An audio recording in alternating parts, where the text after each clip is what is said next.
doit pas avoir assez de chevaux. Il va tuer. Regardez un secret ici. J'étais dans un séminaire et il y avait des policiers et je les avais priés de se lever.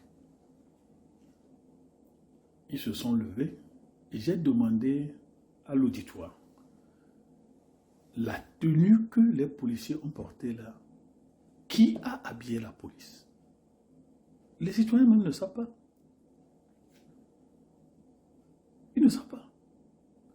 Mais c'est l'argent de l'État, le peuple, qui habille la gendarmerie, qui habille la police, qui habille l'armée, qui habille la marine, qui habille l'armée de l'air. Tout ça, les corps habillés sont payés par le sang des citoyens. Alors, un corps habillé qui tire sur un citoyen innocent commet un crime contre Dieu. C'est un envoûtement militaire. C'est un envoûtement étatique. Un corps habillé ne tire jamais sur un citoyen innocent. Allez dans les grandes démocraties, ils ne vous disent pas ces choses. Mais c'est comme ça qu'ils ont construit le pays. Mais si c'est un citoyen rebelle, il n'est plus couvert par la légitimité spirituelle. Mais encore que là, pour glaner des informations, l'intelligence, tout ça, on lui tire la main, on lui tire les pieds, il faut l'immobiliser. Vous voyez comment, à travers l'armée, nous avons envoûté nos territoires en tuant des gens innocents, en versant du sang innocent. Et vous savez que le sang crie tous les jours. Le sang versé crie tous les jours. Et il serait commode d'organiser une journée armée-nation. Les gens le font. Mais est-ce que c'est du sérieux? Est-ce que c'est du sérieux? Le fusil que j'utilise pour tuer un citoyen innocent est payé par le citoyen. C'est un envoûtement national. C'est un envoûtement national. Donc, lorsque Dieu dit à travers Moïse que le chef de l'État ne doit pas compter sur l'armée pour faire ces choses, il sait ce qu'il dit. Donc, lorsque ces choses continuent, vous allez vivre dans des nations maudites par Dieu.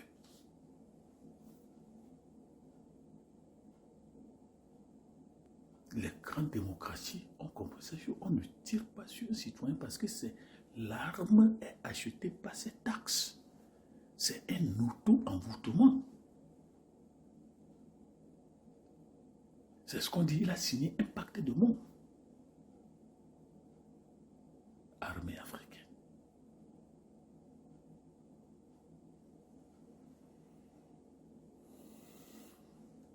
Nous continuons avec la constitution de Dieu pour le présidentiable. Et il dit, et qu'il ne fasse pas de grands amas d'argent et d'or. Deutéronome 17, verset 17b. La thésaurisation exponentielle. Les paradis fiscaux. Où est le trésor national? Que fait le trésor national? Un candidat présidentiable ne doit pas dépendre de l'argent. Donc, si vous achetez la voix des gens, mais vous n'êtes pas président. Vous êtes usurpateur.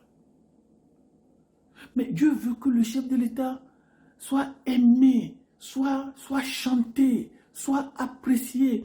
Donc, il ne faut pas être président par le coup de la force ou par l'achat des voix, que ce soit volontaire. Quelque chose qu'on ne nous a pas dit. Nelson Mandela, dans ces dernières années, lorsqu'il venait à la réunion de l'Union africaine, d'abord il venait en retard à cause de son âge. Et quand il vient, il s'arrête à la table de chaque chef d'État. Comment allez-vous? Le pays, votre famille, et le temps de saluer tout le monde. Mais écoutez, et finalement on lui a dit, doyen, bon, vous nous ferez l'honneur de ne plus venir à nos assemblées. Il ne faut pas le monsieur là. La voix populaire, est-ce qu'elle est achetée?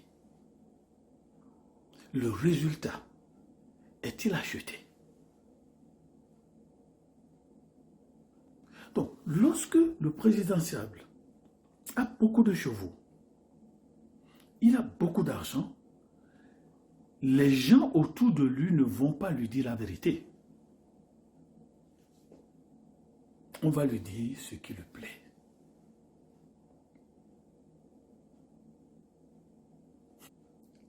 Et on dit, lorsqu'il s'assiera sur le trône de son royaume, et encore nous sommes dans le royaume, il faut que les chefs d'État comprennent, nous ne sommes plus dans les royaumes.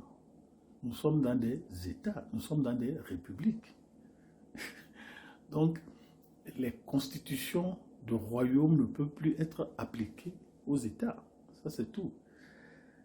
Et lorsqu'il s'assiera sur son trône, à la magistrature suprême de son pays, il écrira pour lui, dans un livre, une copie de cette loi qu'il prendra auprès des sacrificateurs, les Lévites.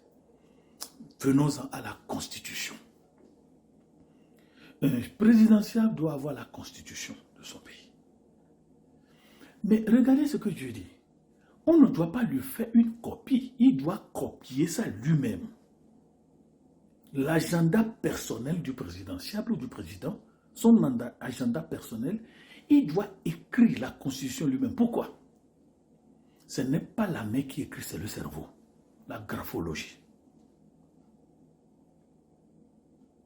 Donc, en écrivant les choses lui-même, il y a cette combinaison de sa personne avec la lettre, l'esprit de la lettre, il devient la Constitution. Il écrit lui-même la Constitution. Et la méditation matinale d'un chef d'État, c'est la Constitution. C'est ce que Moïse dit.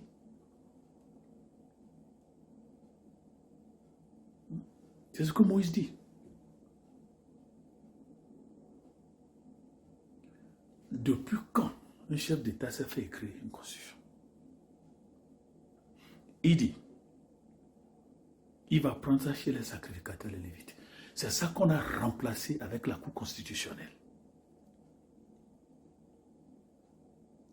La Cour constitutionnelle, normalement, ce sont les sacrificateurs et les Lévites qui ont la loi de Dieu. Dieu va juger les juges. Dieu va juger les juges. Parce que les juges sont les garants de la vérité. Et lorsqu'un juge ment, il présente Dieu comme un menteur. Donc, présidentiable, vous allez chez les sacrificateurs, les Lévites. Et avant, lorsque le général de guerre mobilise son armée, on va appeler le prophète. Ça, c'est la préparation pour aller à la guerre. Monsieur le prophète, est-ce que Dieu nous autorise d'aller à cette guerre? Si le prophète dit, Dieu n'a pas dit, retournez à la maison, allez dans vos garnisons. Et c'est quand le prophète a fini de dire la parole de Dieu à l'armée que le général dit, allez, rassemblement, c'est comme ça.